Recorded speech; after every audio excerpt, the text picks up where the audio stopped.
ఓం నమ శివాయ నమ. ఓం నమ శివాయ నమ శివాయ నమ శివాయ. శ్రీ విశ్వవసునామ సంవత్సరం అందరికీ శుభాకాంక్షలు. ఈ ఉగాది నుంచి వచ్చే ఉగాది వరకు, ఈ ఉగాది నుంచి ఈ సంవత్సరంలో 12 రాసులకి స్థితిగతులు ఎలా ఉన్నాయి, వాళ్ళ యోగ నక్షత్రం ఎంతవరకు వచ్చింది, స్థాన ప్రభ ఎంతవరకు వచ్చిందా అనేది ఇప్పుడు మనం చెప్పబోతున్నాను. మరి ధనుస్సు రాశి ఫలితాలు. ఈ ధనుస్సు రాశి ఫలితాల్లో మూలా నక్షత్రము 1, 2, 3, 4 పాదములు అనగా, పూర్వాషాఢ 1, 2, 3, 4 పాదములు అనగా, ఉత్తరాషాఢ 1 పాదం కలిస్తేనే ధనుస్సు రాశి ఫలితాలు. మరి ఈ ధనుస్సు రాశి వాళ్ళకి ఆదాయం ఎలా ఉంది, ఖర్చు ఎలా ఉంది, రాజపూజిత ఎలా ఉంది, అవమానం ఎలా ఉంది అనేది ఇప్పుడు మనం చెప్పబోతున్నాను. ఆదాయంలో చూస్తే 5, ఖర్చు చూస్తే 5. అంటే ఎంత సంపాదించినా అంత ఖర్చు అయిపోతుంటుంది. వీళ్ళకి తెలియకోకుండా అయిపోతుంటాయి. కష్టపడతారు, ఏదో ఒకటి సాధించాలని రాత్రి పగళ్ళు ఎంతో కష్టపడుతుంటారు. అది ఏదో ఒక విధంగా ఖర్చు అయిపోతుంటాయి. మరి రాజయోగం పెద్దగా కనబడుతులే, ఒకటే భాగం కనబడుతుంది రాజయోగం. మరి అవమానాలు 5 కనబడుతున్నాయి. అంటే మనకు దగ్గర ఉండవలసిన వాళ్ళు, మన దగ్గర ఉండవలసిన ఆఫీసులో ఉండవలసిన వాళ్ళు, బయట ఉండవలసిన వాళ్ళు, మన బంధువులు, మన మిత్రులు, మనకి అంటూ నేనున్నాను అన్న వాళ్ళకు కూడా మన మీద నరదిష్టి ప్రభావం పడుతుంది. ఆ నరదిష్టి ప్రభావం వల్ల వాళ్ళు ఎంత పనైనా కూడా సాధించలేకపోతుంటారు. సాధించాలన్న ఆశ, ఆలోచన, ఐడియా, తెలివితేటలు ఉంటాయి, కానీ సాధించలేకపోతుంటారు. మరి అది ఎందువల్ల అంటే ఈ నరఘోష, నరపీడ వల్ల ఇలాగ అయిపోతుంటారు.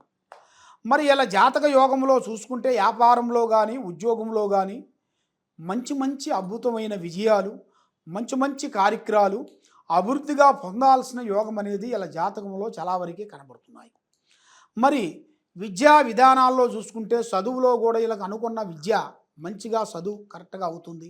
వీళ్ళు ఏ విధంగా అనుకుంటారో దాన్ని 100% సాధించే పట్టుదల వీళ్ళ దగ్గర ఉంటుంది.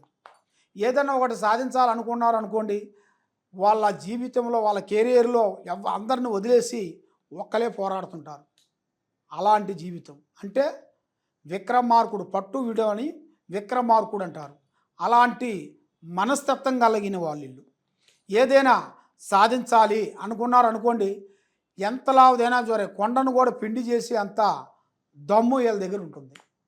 కాబట్టి మరి కళ్యాణ గడి వచ్చేసింది వీళ్ళకి. డమడమా కళ్యాణం, అక్షంతలు దగ్గరికి వచ్చేసినాయి. మరి వీళ్ళకి ఊహించని భార్య రాబోతుంది, మంచి లక్ష్మీ పుత్రాలు. కాబట్టి వీళ్ళ మనసులో కూడా కట్ల కట్నం తీసుకొని రావాలి, కోట్లు తీసుకొని రావాలి, ఆమె వల్ల నేను బతకాలనేది ఆలోచనలు ఉండవు వీళ్ళకి. వీళ్ళ మనసులో ఆలోచన ఏంటంటే మంచిగా ఉండాలి, నీతిగా, నిజాయితీగా, మంచిగా చెప్పిన మాటని అర్థం చేసుకోవాలి. మరి నాకంటూ నా మైండ్కి దగ్గ నా భార్య నా సర్వస్వానికి సగభాగం కాబట్టి, నా జీవితంలో సగభాగం కాబట్టి, నేను అనుకున్న పనులు నీ చేయాల్సినవి ఆమె చేయకపోయినా కూడా నా అనుగ్రహంలో ఉంటే చాలని అనుకుంటారు ఈ రాశి వాళ్ళు, ధనుస్సు రాశి వాళ్ళు. కాబట్టి ఈ ధనుస్సు రాశి వాళ్ళకి ఆ స్త్రీ నుంచే వీళ్ళకి దశయోగం పట్టబోతుంది. ఆ స్త్రీ కాలు పెట్టినగా నుంచి వీళ్ళు ఎక్కడో అనుకున్న పనులు విజయవంతం అవుతాయి. ఎన్నో రోజుల నుంచి డౌన్ అయిపోయినాయి, ఎన్నో రోజుల నుంచి పనబడ్డాయి కూడా, బ్రేక్ అయిపోయినాయి కూడా అవి మళ్ళీ స్టార్ట్ అయ్యి ఎదురవుతాయి. మరి పెద్దవాళ్ళ తరపు నుంచి కూడా కొన్ని రావాల్సిన కార్యక్రమాలు కూడా కొన్ని విజయవంతం అవుతాయి. దాంట్లో కూడా మంచిగా మనకి అనుకున్నట్టుగా, మీరు ఊహించినట్టుగా అది తప్పకుండా మీకు విజయవంతమయ్యే మార్గాలు కూడా మీ యోగంలో తప్పకుండా కనబడే యోగం కనబడుతుంది. మరి ఆరోగ్యపరంగా చూసుకుంటే చాలా వరకు బాగుంది. ఆరోగ్యపరంగా ఎలాంటి ఇబ్బందులు ఏమి లేవు, ఆరోగ్యపరంగా విజయవంతంగా ఉంది. మరి ఆరోగ్యపరంగా బాగుందని అంటే ఏది పెడితే అది తింటే అది అరగదు కదా. అది ఎంత తినాలో అంతే తినాలి, లిమిట్ ఉండాలి మనిషి. లిమిట్ లేనిది ఏం కాదులే అనేట్టుగా అది ఇది తిన్నామనుకోండి, తిన్నది కక్కేస్తాం, విరోచనాలు పడతాయి, అందువల్ల నీరసం అయిపోతాం. ఆ విధంగా కొన్ని ఉంటాయి. మరి దీంతో పాటు వీళ్ళకి వైవాహిక జీవితం అంటే భార్యాభర్తల మధ్య మంచి అద్భుతంగా కనబడుతుంది. వీళ్ళకి భార్యాభర్తల మధ్య వీళ్ళకి మంచి ఆలోచనలు, వీళ్ళిద్దరికీ ఎలాంటి ఇబ్బందులు కానీ ఎలాంటి సికాకులు ఒకవేళ వచ్చినా కూడా ఒకవేళ వస్తాయి, రాకోకుండా ఉండవు, ముక్కనంగా పరిచయం పడుతుంది. అర్థమవుతుందా? కాబట్టి మనిషికి వస్తూనే ఉంటాయి చిన్న చిన్న సమస్యలు. ఆ సమస్యలు వచ్చినప్పుడు మళ్ళీ ఆటోమేటిక్గా వీళ్ళు అర్థం చేసుకుంటారు. భార్య కానీ భర్త కానీ, ఓ నీవు ఈ విధంగా మాట్లాడాను, నేను చేసింది తప్పు అనుకుంటా అని ఒక అండర్స్టాండింగ్కి వచ్చేస్తారు. ఆ అండర్స్టాండింగ్ వచ్చినప్పుడే వాళ్ళకి వాళ్ళ యోగంలో చూసుకుంటే ఆ వైవాహిక జీవితానికి ఒక మార్గం పరమార్థం అనేది కలుస్తుంది. మంచి యోగం అనేది ఉంది. కాబట్టి మరి వీళ్ళకి విదేశాల ప్రయాణాలు ఉన్నాయి. వీళ్ళకి తూర్పు భాగంలో కనబడుతుంది. తూర్పు అనగా వైజాగ్, రాజమండ్రి, కాకినాడ, ఈ ఈ ఈ పక్క వీళ్ళకి కొన్ని ప్రయాణాలు, అక్కడ కొన్ని పనులు, అక్కడ కొన్ని బిజినెస్లు, వీళ్ళకి ఊహించని అంటే ఎవరో కొత్త వాళ్ళు రావటం, వీళ్ళని కొంచెం పార్ట్నర్గా కలుపుకోవటం, వీళ్ళ పేర్లు అక్కడ పెట్టటం, అలాంటివి కొన్ని జరుగుతాయి. అది వీళ్ళకి ఊహించని అదృష్ట యోగం అనేది వీళ్ళకి రాబోతుంది. మరి స్నేహధర్మం అనేది వీళ్ళకి ఎక్కువగా ఉండకూడదు. ఎక్కువగా వీళ్ళు ఏ విషయమైనా కూడా యథార్థంగా మాట్లాడతారు. ఎదుటివాడు ఇబ్బంది పడకూడదు, ఎదుటివాడిని మనం మోసం చేయకూడదని వీళ్ళ మనస్తత్వం ఎక్కువగా వీళ్ళ మనసు కోరుకుంటుంటుంది. ఆ విధంగా ఎదుటివాడు బాగుండాలి, నా వల్ల ఎదుటివాడు ఇబ్బంది పడకూడదు, నా వల్ల ఇబ్బంది కాకూడదు అన్నట్టుగా వీళ్ళు చాలా వరకు చర్యలు తీసుకుంటుంటారు. మరి ఇలా జాతక యోగంలో చూసుకుంటే ఎగసాయంలో అంత పెద్దగా వెలుగు లేదు. అంటే ఎగసాయంలో భూమిలో కూడా ఎన్నో భూములు ఉన్నా కూడా అవి చెప్పుకుంటానికే కానీ దానివల్ల అంత పెద్ద వెలుగు ఉండదు. మరి వీళ్ళు ఏరే వాళ్ళకి కవులకి ఇచ్చేయాలి. కవులకి ఇస్తే మంచిగా దాంట్లో పంట వస్తుంది, దాంట్లో విజయం వస్తుంది, దాంట్లో అనుకున్నట్టుగా అనుకున్న టయానికి విజయవంతమయ్యే మార్గాలు ఉన్నాయి. మనం అన్నిటికన్నా ముఖ్యంగా ఏ కార్యక్రమం చేయాలన్నా కూడా దైవం అనేది అనుగ్రహం కావాలి. మరి ఆ దైవ అనుగ్రహం లేనిది ఏదీ కాదు.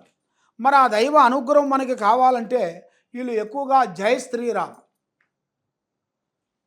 శ్రీరాముణ్ణి, దాని తర్వాత ఆయన నమ్మిన బంటు ఎవరు, శ్రీ ఆంజనేయ స్వామి, శ్రీ ఆంజనేయ స్వామిని వీళ్ళు పూజించాలి.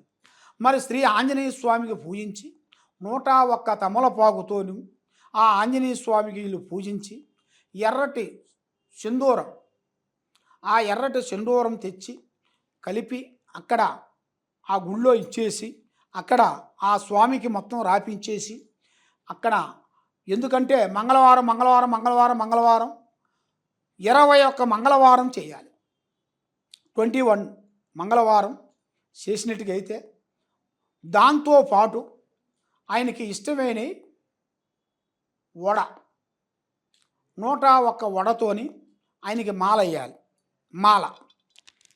మాల వేసేసి ఈ తమలపాకులతోని ఆయన్ని పూజించినట్టుగా అయితే ఒక వారం తమలపాకులతో చేయాలి, ఒక వారం వడతో చేయాలి.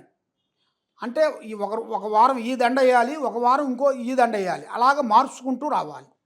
ఆ విధంగా చేసుకుంటూ వస్తే 21 వారం రోజు చేసినట్టుగైతే వీళ్ళ మీద ఉండాల్సిన అష్ట కష్ట దరిద్ర దోష నివారణ పటాపంచలైపోతుంది. ఆరోగ్యాలు బాగుంటాయి, కళ్యాణం జయప్రదం అవుతుంది, చేసే పనులు అభివృద్ధిగా అవుతాయి, మనశ్శాంతిగా అవుతుంది. మరి రాజకీయంలో ఉండవలసిన వాళ్ళకి కొన్ని మార్పులు చేంజెస్ ఎదురవుతాయి. మరి సినీ ఫీల్డ్లో ఉండవలసిన వాళ్ళకి, యూట్యూబ్ రంగంలో ఉండవలసిన వాళ్ళకి కొన్ని కార్యక్రమాలతో వీళ్ళకి ఊహించని అదృష్ట యోగం అనేది పట్టబోతుంది. కాబట్టి వీళ్ళు చేయాల్సిన ఏ కార్యక్రమైనా కానీ పెద్దవాళ్ళ ఆశీర్వాదం, మనకెంత తెలిసినా పెద్దవాళ్ళ డైరెక్షన్ తీసుకొని చేయాలి. మరి పెద్దవాళ్ళ డైరెక్షన్ లేకోకుండా ఏది చేయకూడదు. కాబట్టి వీళ్ళు ఎక్కువగా దైవ దర్శనాలు ఎక్కువ చేయాలి, గుళ్ళకి ఎక్కువ వెళ్ళాలి. ఆ గుళ్ళల్లో కొన్ని పండ్లు కానీ కొంత స్వీటు కానీ వీళ్ళ చేతుకుంటా కొంచెం పంచిపెట్టాలి. కాబట్టి అలాగ పంచిన దాని వలన వీళ్ళకి మంచిగా జరుగుతుంది, ఆరోగ్యాలు బాగుంటాయి. వచ్చే చెడు పక్కకు పోతుంది, వీళ్ళకి మంచి జరుగుతుంది, చెడు వస్తుంది. మరి వీళ్ళు చేసే పూజ కార్యక్రమాలు, వీళ్ళు చేసే హోమాలు, వీళ్ళు చేసే ఒక మంచి పనుల వల్ల మంచిగా అన్నీ విజయవంతమయ్యే మార్గాలు కూడా వీళ్ళకి కనపడుతుంది. కాబట్టి మీరు ఎక్కడెక్కడో నిరాశ చెంది ఎన్నో పూజలు చేయించుకొని ఎన్నెన్నో ఎక్కడెక్కడో వెళ్ళి నిరాశ చెంది ఉన్నారు. కాబట్టి ఈ కింద ఉండాల్సిన నెంబర్కి మాకు సంప్రదించినట్టుగా అయితే మీ పేరుని బట్టి మీ ఇంట్లో ఏముంది, మీ ఒంట్లో ఏముంది, మీ పిల్లల మీద ఏముంది, మీరు చేసే ఆఫీసులో ఏముంది, మీరు అనుకునే పనులు ఎంతవరకు వచ్చాయి, మీరు చేసే ఎగసాయం ఎంతవరకు వచ్చిందా అనేది మొత్తం చూసి స్థితిగతులన్నీ చూసి మేము జాతక బలాన్ని చక్రం వేసి చూసి చెప్పగలుగుతాం. సర్వో జనా సుఖినో భవంతు. ఓం నమ శివాయ నమః.